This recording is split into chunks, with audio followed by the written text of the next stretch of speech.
pessoal, o Júnior da Camargo, vou mostrar para vocês aqui o que nós fizemos nesse Nivus 2025.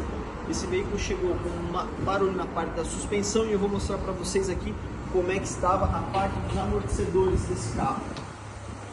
Os amortecedores traseiros. Então aqui a gente tem dois produtos original de fábrica, tá? O que acontece? Um amortecedor está totalmente sem ação, estourado, tá? E o outro ele já estava apresentando problema que ele está com vazamento.